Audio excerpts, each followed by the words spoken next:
Assalamualaikum warahmatullahi wabarakatuh. Selamat datang di Amus Channel.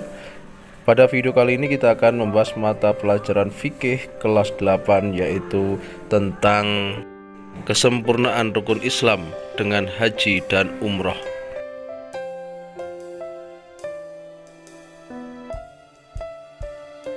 Ketentuan haji. 1. Pengertian haji. Haji adalah rukun Islam yang kelima yang wajib dilaksanakan bagi muslim yang mampu melaksanakannya. Haji merupakan amal ibadah yang paling utama karena mencakup amaliyah harta dan fisik. Ibadah haji memang tidak diwajibkan bagi setiap muslim karena ibadah ini memerlukan biaya. Tahukah kamu apa itu haji? Haji menurut bahasa atau lughat memiliki arti al-qasdu yang artinya menyengaja. Sedangkan menurut istilah, haji adalah suatu ibadah yang dilakukan dengan sengaja ke Baitullah Mekah dengan maksud beribadah semata-mata karena Allah dengan syarat dan rukun tertentu. Puncak pelaksanaan ibadah haji pada tanggal 9 Dzulhijjah, yaitu saat dilaksanakannya wukuf di Padang Arafah. Ibadah haji telah ada sebelum diutusnya Nabi Muhammad SAW. Ibadah ini diajarkan pertama kali oleh Nabi Ibrahim alaihissalam, Nabi yang pertama kali menerima perintah Allah SWT untuk menunaikannya sebagaimana dijelaskan dalam firman Allah, wa'adzin fin nasi bil haji ya'tuka rijalan wa ala kulli dhamirin ya'tina min kulli fajjin amiq. Dan serulah manusia untuk mengerjakan haji, niscaya mereka akan datang kepadamu dengan berjalan kaki atau dengan mengendarai unta yang kurus. Mereka akan datang dari segenap penjuru yang jauh. Al-Hajj ayat 27. Hukum dan dalil haji. Mengerjakan ibadah haji hukumnya fardu ain, sekali seumur hidup bagi setiap muslim yang telah mukallaf dan mampu melaksanakannya. Kewajiban haji berlandaskan firman Allah, fihi ayatum bayyinatum maqamu Ibrahim wa man dakhalahu kana aminan walillahi 'alan nasi hajjul bait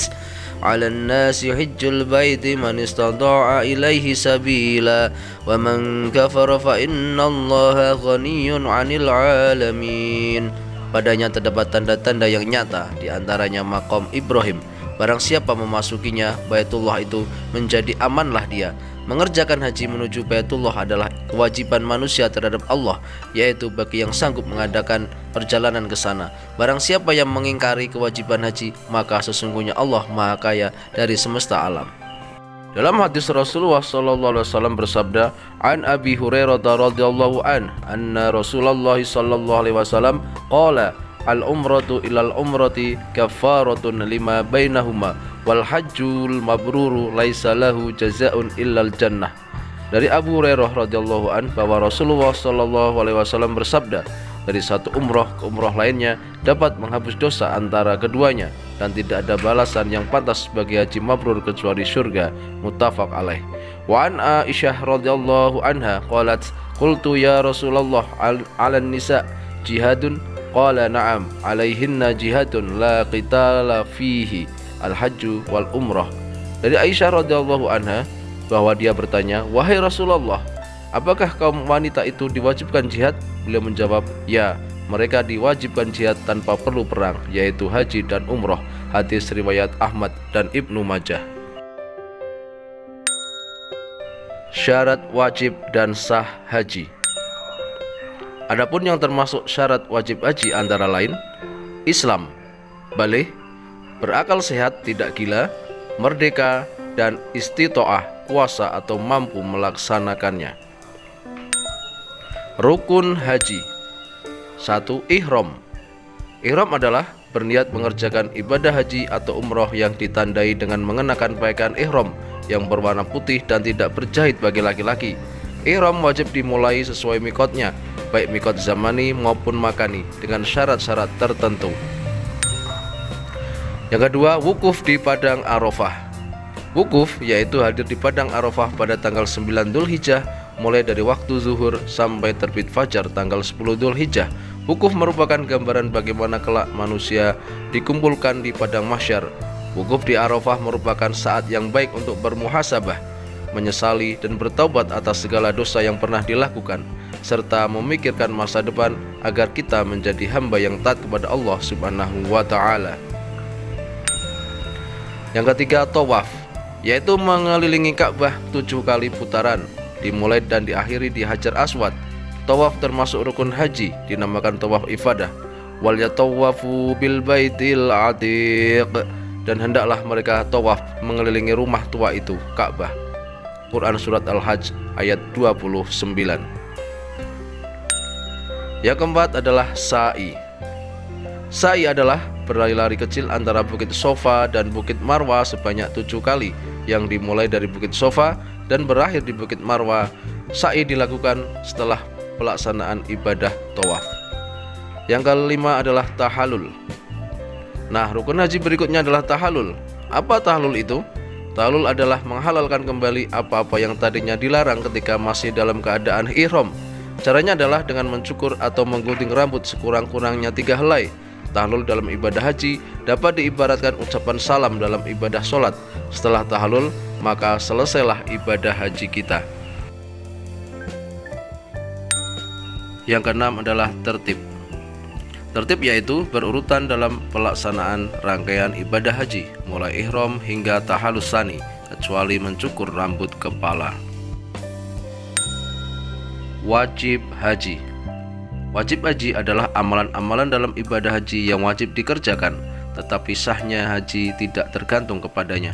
Jika ia ditinggalkan, hajinya tetap sah dengan cara menggantinya dengan dam atau bayar denda. Amaliyah yang termasuk wajib haji ada 7, antara lain: 1. Berihram sesuai mikotnya. Mikot adalah batas waktu atau tempat yang sudah ditentukan untuk memulai ihram dalam melaksanakan ibadah haji. Yang kedua, mabit di Musdalifah. 3. Mabit di Mina. 4. Melontar jumroh Aqobah. 5. Melontar jumroh ula, wusta, dan Aqobah. 6. Menjauhkan diri dari larangan ihram. 8. Tawaf wada. Sunnah haji. Yang pertama, mendahulukan haji daripada umroh. Kedua, mandi sebelum ihram atau sebelum memakai baju ihram. 3. Sholat sunnah ihram 2 rakaat. 4. Memperbanyak bacaan talbiyah, zikir, dan berdoa setelah berihram sampai tahallul. Bagi pria, ketika membaca talbiyah hendaknya bersuara keras, sedangkan bagi wanita cukup dengan suara pelan. Yang kelima, mencium atau mengusap Hajar Aswad di setiap putaran dalam tawaf. Kalau tidak, cukup diganti dengan isyarat tangan kanan atau istilam. Demikian juga mengusap rukun Yamani di setiap putaran. Kalau tidak bisa, tidak perlu diganti dengan isyarat tangan. 6. Melakukan tawaf kudum ketika baru masuk ke Masjidil Haram. 7. Menunaikan sholat 2 rakaat setelah tawaf kudum. 8. Masuk ke dalam Ka'bah atau Baitullah. 9. Minum air zam-zam sesudah melaksanakan tawaf.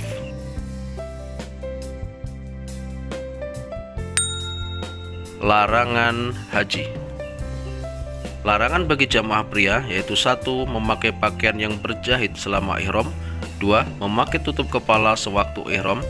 3. Memakai sandal atau sepatu yang menutupi mata kaki sewaktu ihram. Larangan bagi jamaah wanita: 1. Memakai tutup muka atau cadar. 2. Memakai sarung tangan. Yang ketiga, larangan bagi jamaah pria dan wanita: 1. Memotong dan mencabut kuku. 2. Memotong atau mencabut bulu pada kepala atau bagian badan lainnya. 3. Menyisir rambut kepala dan lain-lain. 4. Memakai harum-haruman pada badan, pakaian maupun rambut kecuali yang dipakai sebelum ihram. 5. Memburu atau membunuh binatang darat dengan cara apapun ketika dalam ihram. 6. Mengadakan perkawinan, mengawinkan orang lain atau menjadi wali dalam akad nikah atau melamar. 7. Berjumpa rayu dengan syahwat atau bersetubuh. 8. Mencaci maki, mengumpat, bertengkar. 9. Mengucapkan kata-kata kotor atau tidak sopan. 10. Memotong atau mencabut tumbuh-tumbuhan. Dam atau denda. Dam dari segi bahasa berarti darah, sedangkan menurut istilah adalah mengalirkan darah atau menyembelih ternak berupa kambing, unta, atau sapi di tanah haram untuk memenuhi ketentuan manasik haji. Jenis-jenis dam atau denda adalah sebagai berikut. 1. Bersetubuh atau hubungan suami istri dalam keadaan ihram sebelum tahallul kedua. Damnya berupa kifarat, yaitu menyembelih seekor unta Apabila tidak mampu, maka menyembelih seekor sapi. Apabila tidak mampu, maka menyembelih 7 ekor kambing. Apabila tidak mampu, maka memberikan sedekah bagi fakir miskin berupa makanan seharga seekor unta. Setiap 1 mud 0,8 kg sama dengan 1 hari puasa. Hal ini dikiaskan dengan kewajiban puasa 2 bulan berturut-turut bagi suami istri yang senggama di siang hari pada bulan Ramadan. 2. Berburu atau membunuh binatang buruan. Damnya adalah memilih satu di antara 3 jenis berikut ini. 1. Menyembelih binatang yang sebanding dengan binatang yang diburu atau dibunuh. 2. Bersedekah makanan kepada fakir miskin di tanah haram senilai binatang tersebut. 3. Berpuasa senilai harga binatang dengan ketentuan setiap 1 mud berpuasa 1 hari. 3. Mengerjakan salah satu dari larangan berikut, yaitu bercukur rambut, memotong kuku, memakai pakaian berjahit, memakai minyak rambut, bersetubuh atau pendahuluannya bercumbu rayu setelah tahlul pertama. Damnya berupa dam tahir, yaitu boleh memilih salah satu di antara 3 hal, yaitu 1. Menyembelih seekor kambing, 2. Berpuasa 3 hari, 3. Bersedekah sebanyak 3 gantang atau 9,3 liter makanan kepada 6 orang fakir miskin. 4. Melaksanakan haji dengan cara tamatu atau kiron. Damnya dibayar dengan urutan sebagai berikut. Memotong seekor kambing. Apabila tidak mampu, maka wajib berpuasa 10 hari.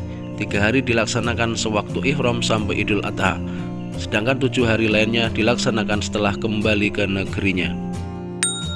5. Meninggalkan salah satu wajib haji sebagai berikut: ihram dari mikot, melontar jumroh, bermalam di Musdalifah, bermalam di Mina pada hari tasyrik, melaksanakan tawaf wada. Damnya sama dengan dam karena melaksanakan haji dengan tamatu atau kiron tersebut di atas. Macam-macam haji. 1. Haji tamatu, yaitu mengerjakan umroh terlebih dahulu baru mengerjakan haji. Seseorang yang melaksanakan haji dengan cara ini wajib membayar dam. 2. Haji ifrad, yaitu mengerjakan haji terlebih dahulu baru kemudian umroh. Seseorang yang melaksanakan haji dengan cara ini tidak diwajibkan membayar dam. Biasanya cara ini dipilih oleh jamaah haji yang kedatangannya mendekati waktu wukuf, kurang lebih 5 hari sebelum wukuf.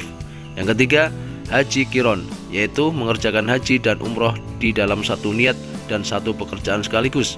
Seseorang yang melaksanakan haji dengan cara ini wajib membayar dam nusuk. Tata urutan pelaksanaan haji. 1. Ihram.